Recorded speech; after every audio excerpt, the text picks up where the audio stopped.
Non siamo un partito, non siamo una casta, siamo cittadini, punto e basta.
Ecco, quella è la centrale di Polesine Camerini, una centrale ormai ferma in riserva energetica da 5 anni, quasi 6.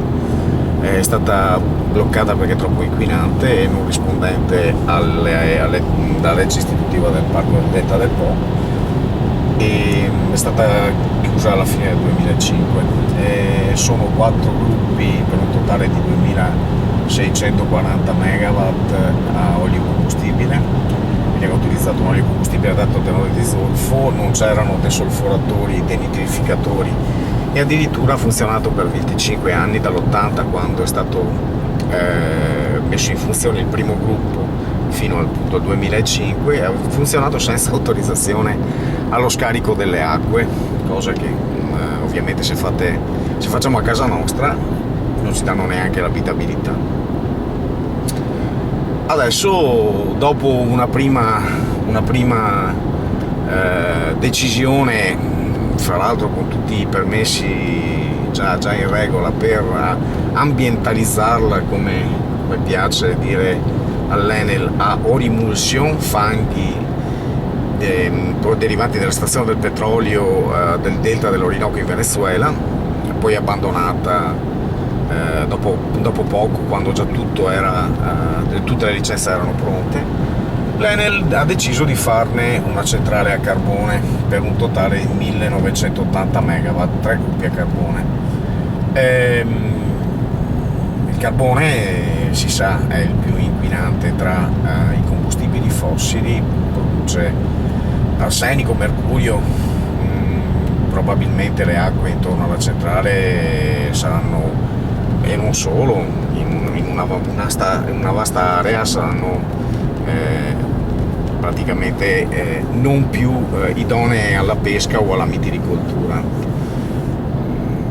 Sembra che il carbone sia diventato il combustibile principe da utilizzare, in dispregio della sua pericolosità, della sua nocività e dei suoi costi, perché se è vero che costa poco, almeno si sostiene che costi poco, ma i prezzi negli ultimi anni sono di molto lievitati, costa poco acquistarlo, in realtà ha costi esterni molto elevati, a cominciare da quello sanitario.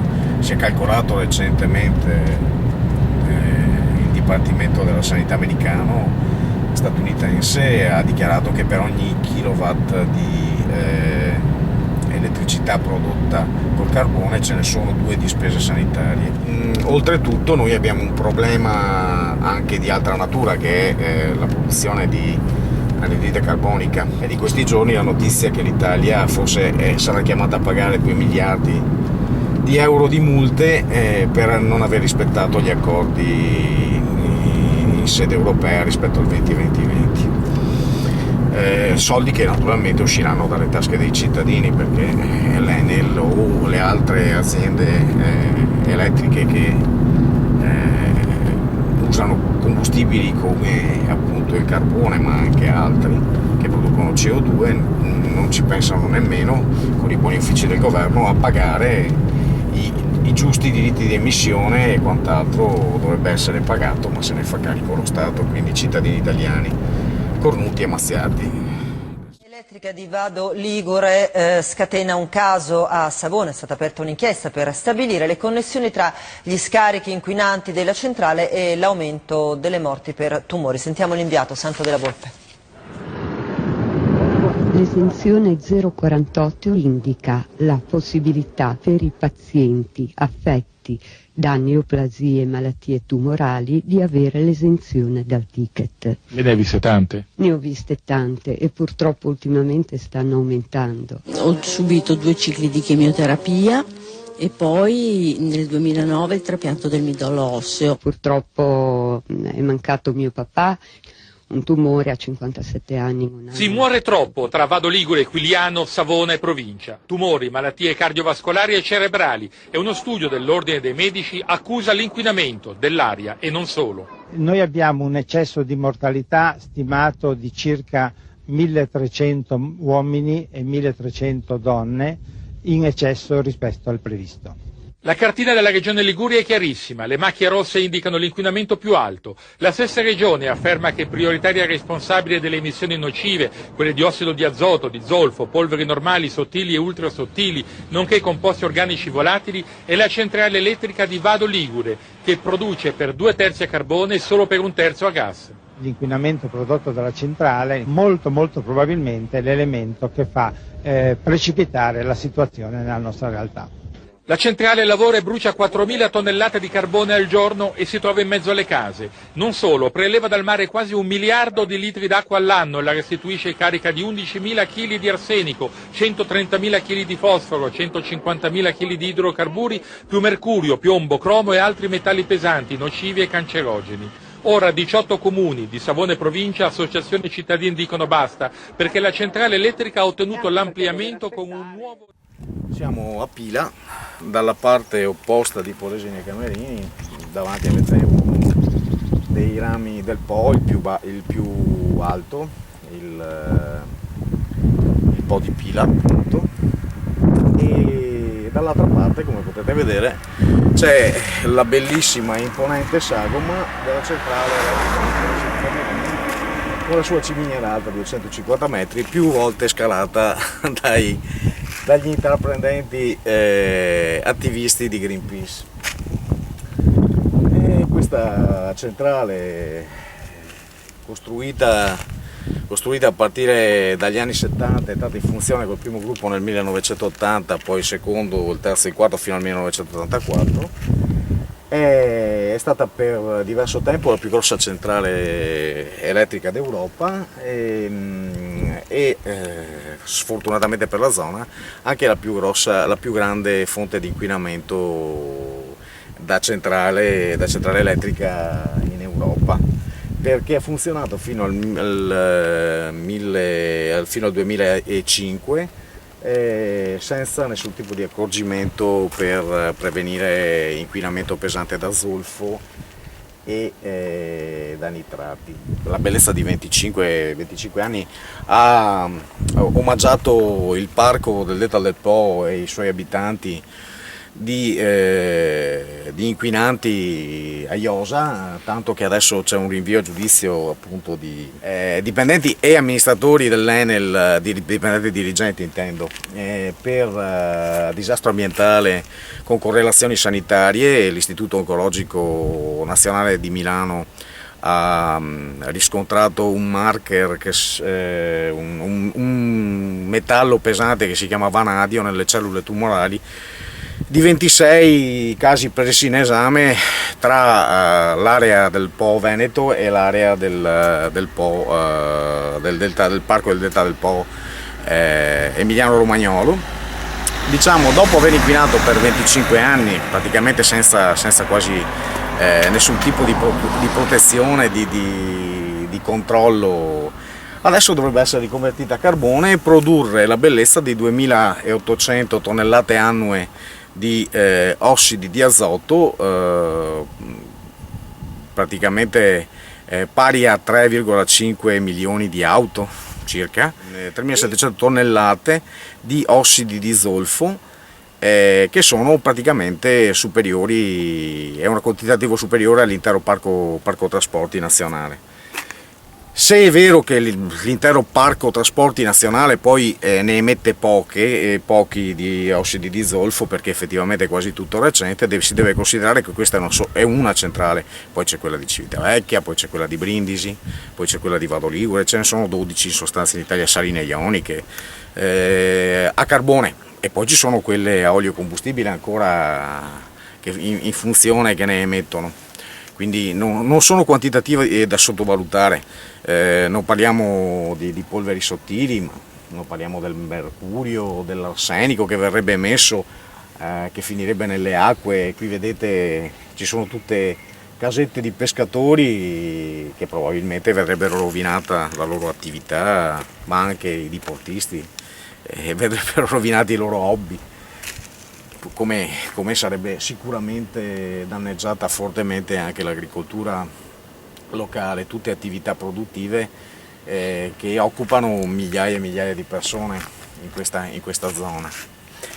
E noi ci opponiamo fortemente alla riconversione a carbone perché, prima di tutto perché non c'è bisogno di energia in Italia, non viene fatta una pianificazione seria, perché viene lasciato in questo modo campo libero a chi vuole fare ciò che più gli pare, in questo caso lo sta facendo tranquillamente, ma di fatto, secondo i dati che abbiamo al 31/12/2010 forniti dal gestore nazionale delle infrastrutture, abbiamo oltre il doppio dell'energia installata rispetto a quella che ci serve. Sabato 29 è la prima di una serie, perché verrà portata il nostro no verrà portato in giro per l'Italia contro il carbone per l'energia pulita, con la proposta di sostituire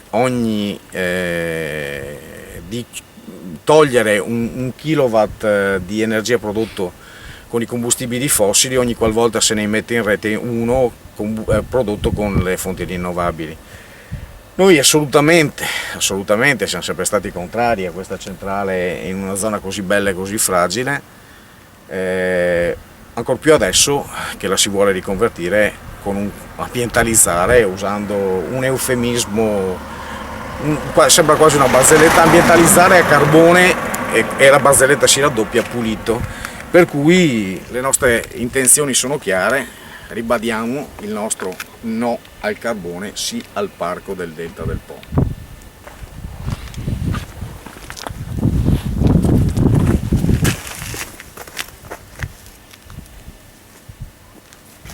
C'è un po' di vento. In attesa delle motivazioni del Consiglio di Stato, una cosa è certa: la centrale a carbone dentro al parco non ci può stare. E mentre a Roma protestano i lavoratori, a Rosolina si fa invece sentire chi è contro la centrale. Prima di tutto dicono: non è vero che i polesani sono favorevoli. Noi sappiamo che attualmente ci sono circa, tra operatori diretti e indotto, 5.000 impiegati nel mondo del turismo, c'è un centinaio, oltre 100 milioni di euro di fatturato e ci sono 1.800.000 presenze che vengono qui nel Polesine a soggiornare. Questi numeri sono messi a rischio da questa conversione. Noi operatori balneari abbiamo un rapporto particolare con l'ambiente e non possiamo essere favorevoli a un progetto che non tenga in considerazione la nostra attività e il nostro settore turistico, che è di rilievo nel territorio. Posizione condivisa dalla sezione turismo di un'industria: bisogna pensare ad una economia che guardi avanti, oltre la centrale a carbone. E se il vescovo di Chioggia appoggia la protesta dei lavoratori, il parroco di Adria sta con gli ambientalisti. Io penso che difendere il lavoro è importante, però non può essere in contrapposizione al discorso della salute e del rispetto della natura. Una centrale come questa, dicono i contrari alla riconversione, non può più coesistere con un territorio che punta sulle risorse ambientali.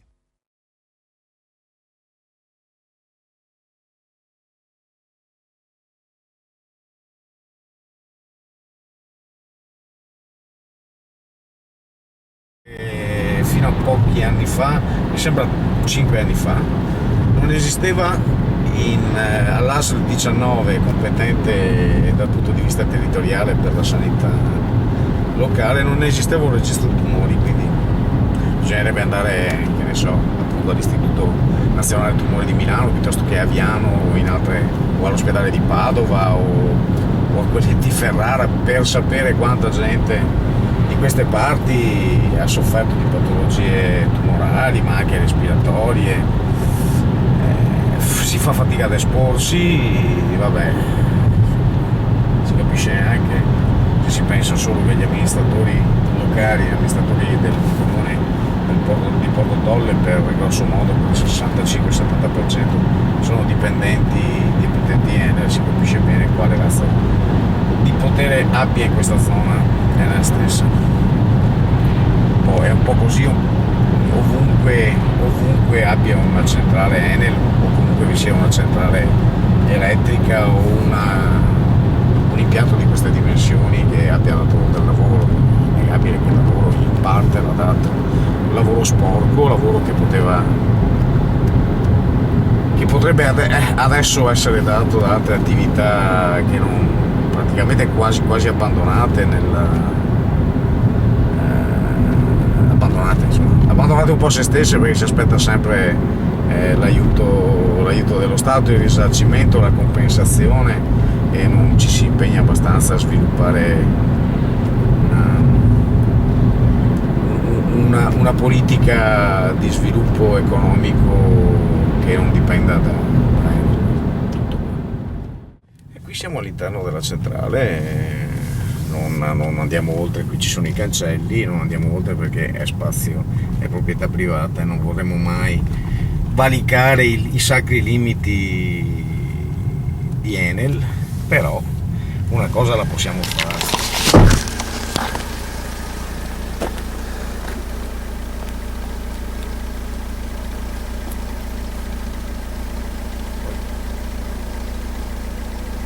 Siamo davanti alla centrale qui, all'ingresso principale.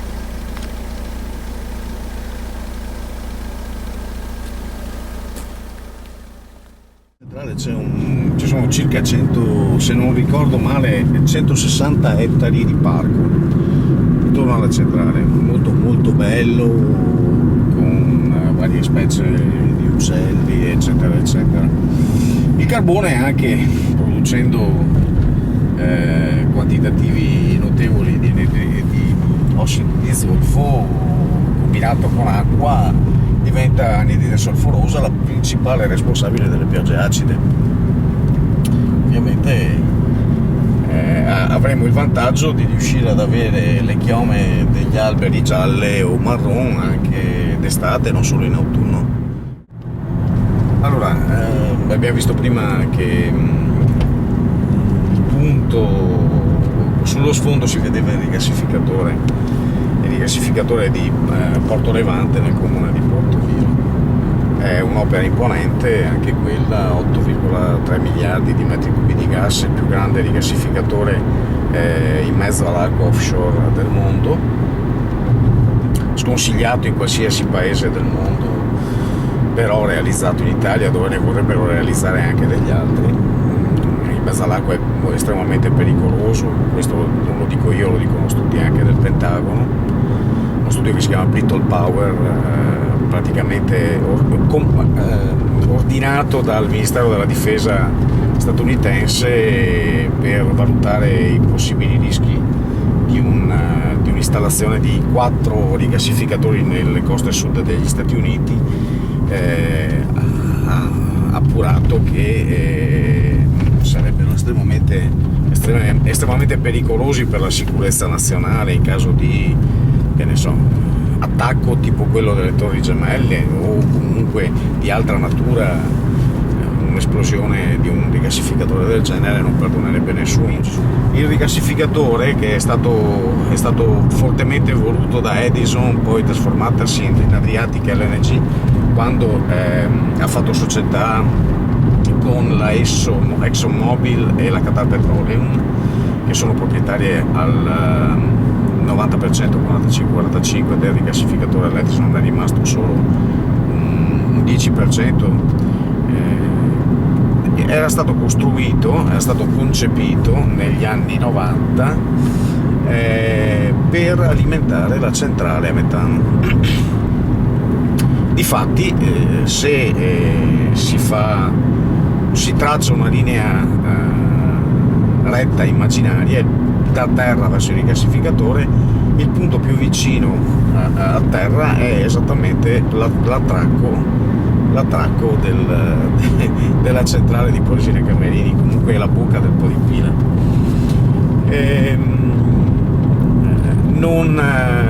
Probabilmente per questioni di concorrenza poi a un certo punto non se ne è fatto più nulla e ognuno è andato per la propria strada, anche se molti, sinceramente non io, pensano che sarebbe una buona soluzione alimentare a metano quella centrale, quindi quantomeno limitando l'impatto ambientale, limitandolo, non eliminandolo, perché neppure il metano è libero da inquinanti. La centrale andrebbe smantellata, oppure si potrebbe convincere a utilizzare l'area per uno sviluppo di tecnologie pulite, cosa che in altre parti d'Italia Enel e del mondo, Enel essendo una multinazionale ne sta facendo.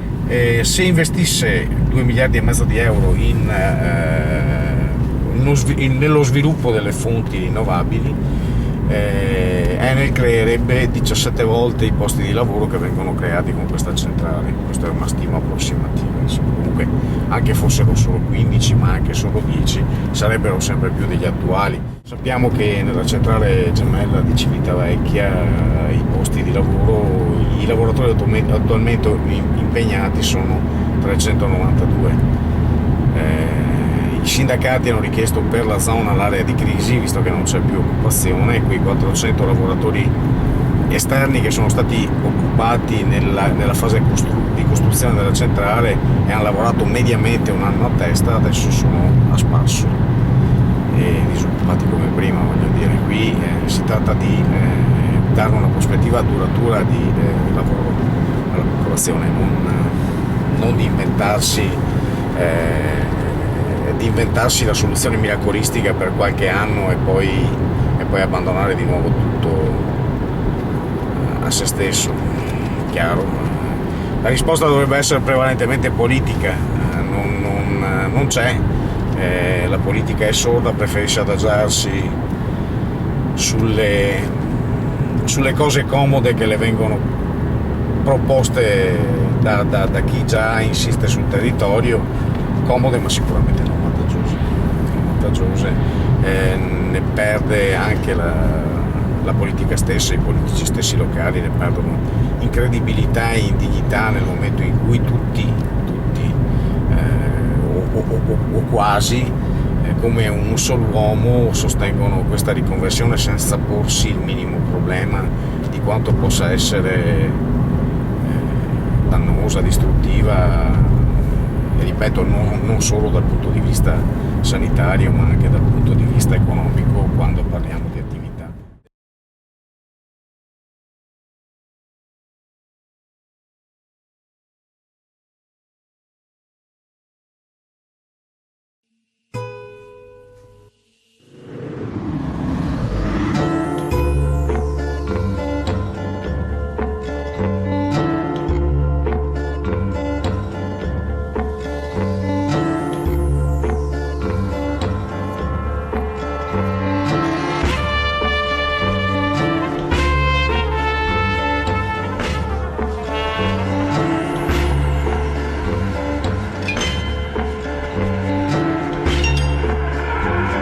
Da oggi nel palazzo alle mie spalle si decidono le sorti ambientali del Parco del Delta del Po, quelle dell'inquinamento atmosferico di larga parte del nord Italia e il ruolo che l'Italia giocherà o non giocherà nei contrasti al cambiamento climatico nei prossimi anni. Il Consiglio regionale Veneto sta discutendo una legge che consentirebbe a Enel di convertire a carbone una vecchia centrale termoelettrica a olio combustibile nel Parco del Delta del Po.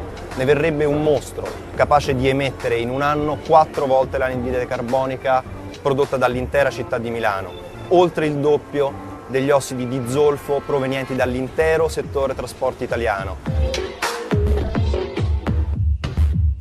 Il carbone è una fonte in via di progressiva dismissione e riduzione d'uso in tutto il mondo. Siamo qui per dire a Zaia e ai consiglieri regionali che il carbone fa male all'ambiente, fa male alla salute, ma fa male anche al lavoro. Se Enel spendesse i 2,5 miliardi che intende investire per la conversione a carbone della centrale di Porto Tolle in energie rinnovabili o in efficienza energetica, determinerebbe ricadute occupazionali largamente maggiori di quelle previste con il carbone. Chiediamo a Zaia e ai consiglieri regionali del Veneto di bocciare questa legge, che è una legge ad aziendam, una legge sporca salva carbone. Se così non dovesse essere, questo è solo l'inizio della nostra battaglia.